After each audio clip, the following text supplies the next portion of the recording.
Saudações, cheia de iluminação para vocês, gente. Voltei, segundo bloco, tá? Vamos conversar sobre o nosso segundo requisito para que a atividade executiva ocorra. Já falamos e já sabemos que esse segundo requisito é o quê? O título executivo, tá?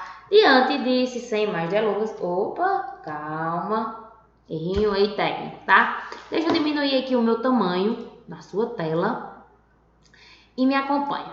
Olha só. Professora, eu vi, né, e você me disse no bloco passado, que o inadimplemento do devedor, ela era uma situação de fato e não de direito. Entendi. O título executivo, ela é o oposto. Ela é uma situação de direito e não uma situação de fato. Por quê? Porque para ser título executivo, precisa ter previsibilidade legal. Para eu inadimplir uma execução, eu não preciso ter uma previsibilidade legal prevendo que aquela situação é de inadimplemento. Não. O título executivo, para existir, sim, ele precisa ter previsibilidade legal. Inclusive, os títulos júri têm previsibilidade em rol taxativo no 515 e os títulos extra em rol exemplificativo no 784, tá? Todos com previsibilidade legal. Portanto, caracterizamos esse título executivo de cara como uma situação de direito, uma situação jurídica e não efetivamente uma situação de fato. Anunciei para vocês esse primeiro apontamento, beleza? No segundo momento, eu preciso que vocês entendam, né, essa concepção de que o título executivo, ele é sim um requisito de atividade executiva. E ele é tão requisito de atividade executiva que o artigo 783 do seu caput diz assim: a execução para cobrança de crédito fundar-se-á sempre em título de obrigação certa, líquida e exigível. Olha que lindo. Opa, calma, tá doido esse slide hoje? Me obedeça. Olha só, gente. Então, nessa perspectiva, olha só, tá? Peraí, deixa eu abrir aqui. Olha só a perspectiva que a gente tem, né, em relação a esse dispositivo do artigo 783. A execução da cobrança de crédito, ou seja, o processo executivo, ele vai se fundamentar em quê? Em título.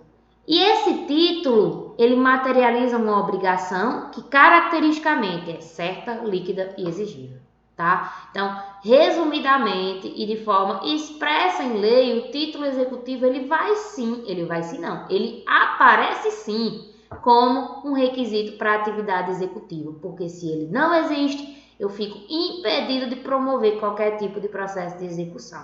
Mas eu vou mais além do que isso. Eu vou conceituar para você o título executivo. Professora, o que é um título executivo? Anota aí, tá? Título executivo é um documento. Só isso, professora. Até eu sabia isso. Você veio para cá me tirar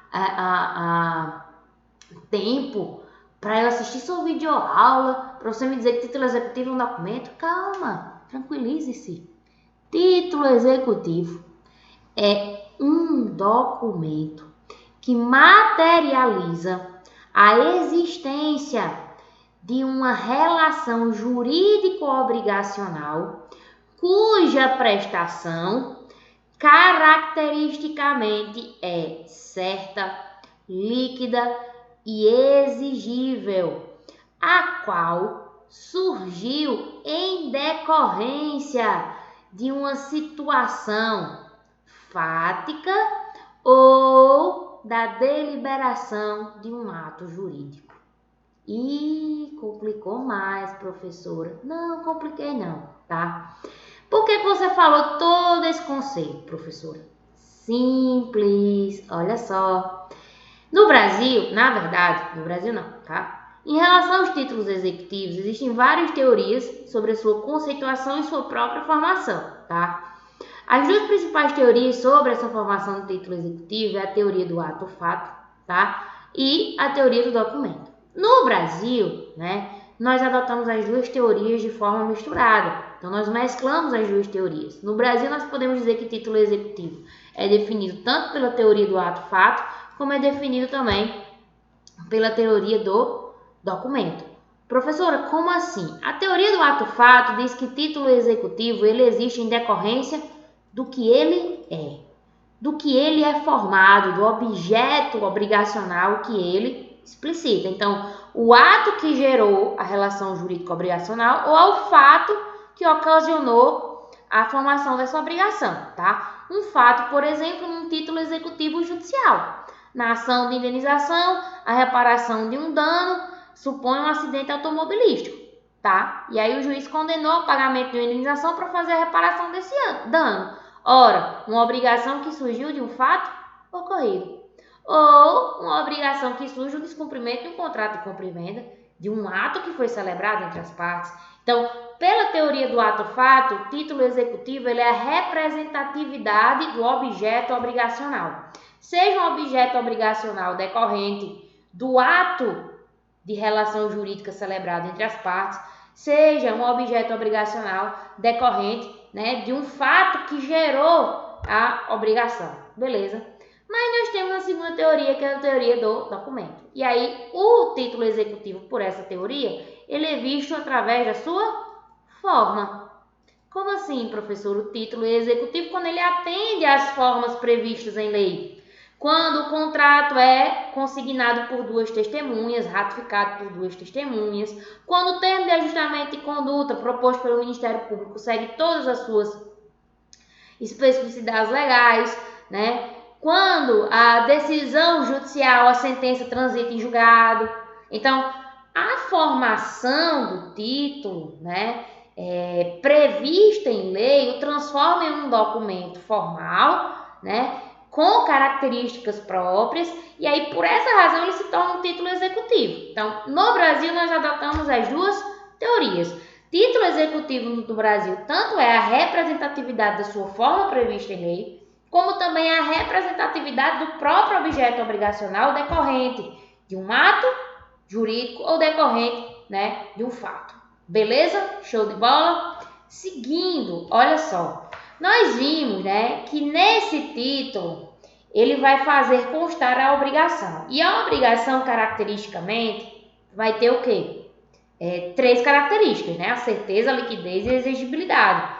Se a obrigação ela tem que ser certa, líquida e exigível, consequentemente, estando a obrigação presente no título, o título também vai ter que ser o quê? Certo, líquido e exigível.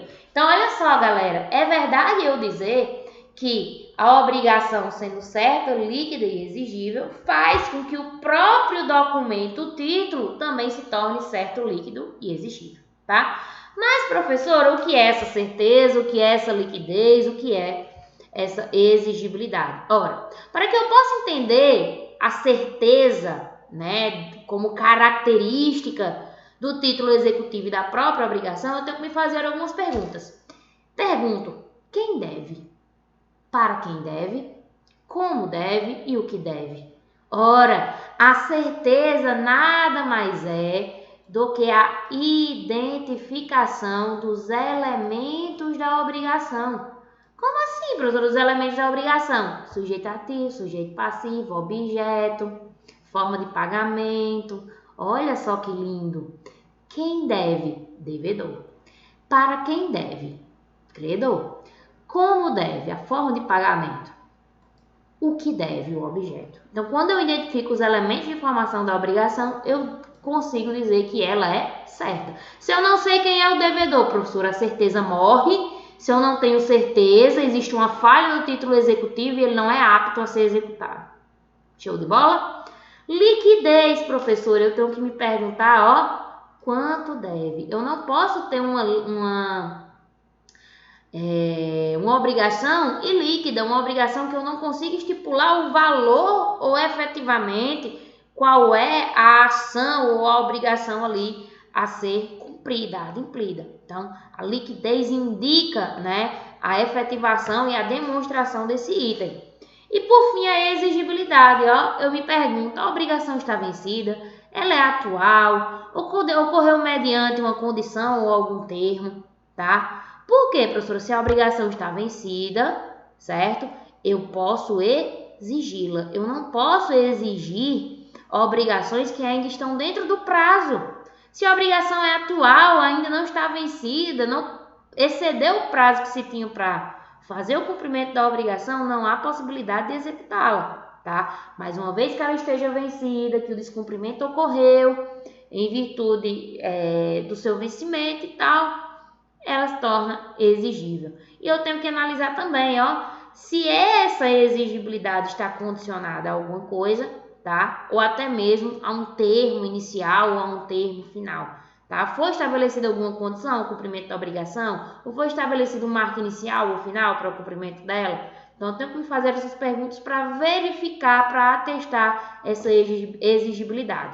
Estando as 3 características presentes no título executivo, ele torna-se perfeitamente passível de execução, cumprindo assim, a sua função de ser requisito da atividade executiva. Beleza?